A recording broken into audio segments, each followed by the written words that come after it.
Hello.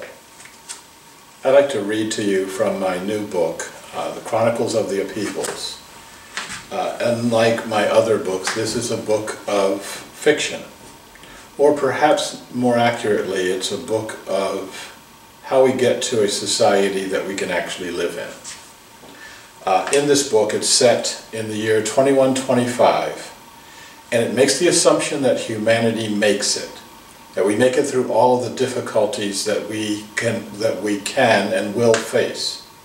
Our ecological disasters, our financial disasters, our cultural, social, and even spiritual and consciousness disasters. And so from this point of view, the people who are running our planet at that time, the Culture Council, wants to put together how we made it, a history of how we got to a world that actually works for all beings. And so from the introduction, the head of the Culture Council is explaining why they put together the Chronicles of the Upheavals. So again, this is from 2125 AD. In this writing, we take on a task that many believe to be impossible, to accurately chronicle the times before, during, and after the great upheavals that engulfed humanity in the 21st century. The upheavals.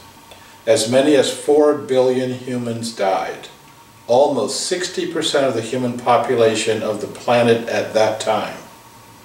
Having so many die in such a short period of time, from so many different causes, seemed like the end of the world to many. And, in some ways, it was. Although things had begun to stabilize, the suffering was and still is unfathomable.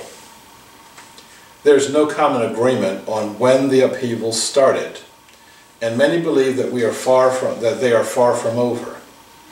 Some go all the way back to 10,000 to 12,000 years ago, with the basic split in our human family between holons, those who think and act as one, solons, those who think and act as individuals. Others point to the industrial scale wars of the 20th century, the most barbaric and deadly conflicts the world has ever seen. Still others point to the financial meltdown in the early 21st century, from which the world never fully recovered. Many blame the worldwide terrorist movement, especially that infamous moment when terrorism went nuclear and destroyed one of the world's most beloved cities. Regardless of when historians place the start date or end date of the upheavals, everyone includes the time between 2020 and 2040. This is the time when half of humanity died. Estimates range from 3 to 4 billion humans died in those decades. It may be another 15 to 20 years before we develop the capability of doing an accurate census of those times. Some have counseled not to produce a report of the upheavals. They see no sense in stirring the pot. Let each endure their own suffering as best they can. Let more time go by. We disagree. This is more than simply an historical narrative about an unfortunate period in human history. This is the beginning of an historical overview of the ongoing transmutation of the human race, something that has not fully resolved. From our point of view of history, the transmutation of humanity seems inevitable because we've lived it. However, from the point of view of the early 21st century, there were many, many possible avenues humanity could have taken in the upheavals.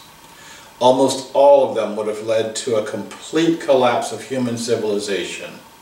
Not 3 billion lost, but 7 billion. Not a regenerating earth, but a toxic wasteland.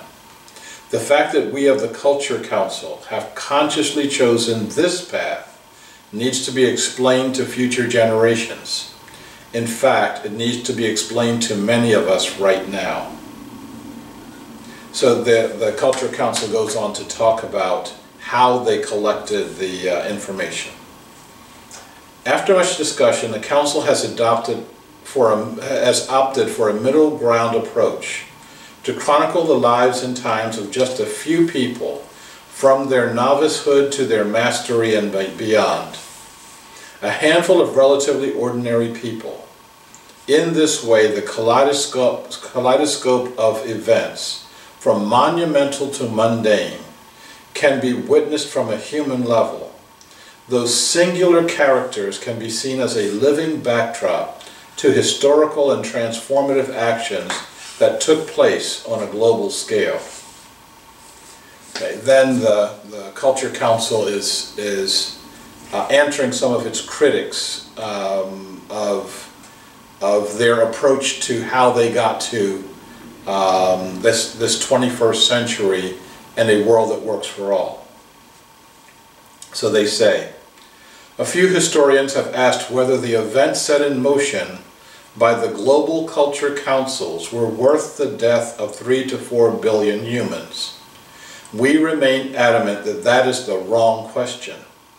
The real question is, how many more would have died? How many more atrocities suffered had we not taken these actions? Would the human race have survived had we not taken these actions? This is the burden we live with every day. So, here's our chronicle of these times, based on mechanical recordings, public records, mainstream media, and our own trusted observers. And it's signed First Counselor Master Lacala for the North American Culture Council.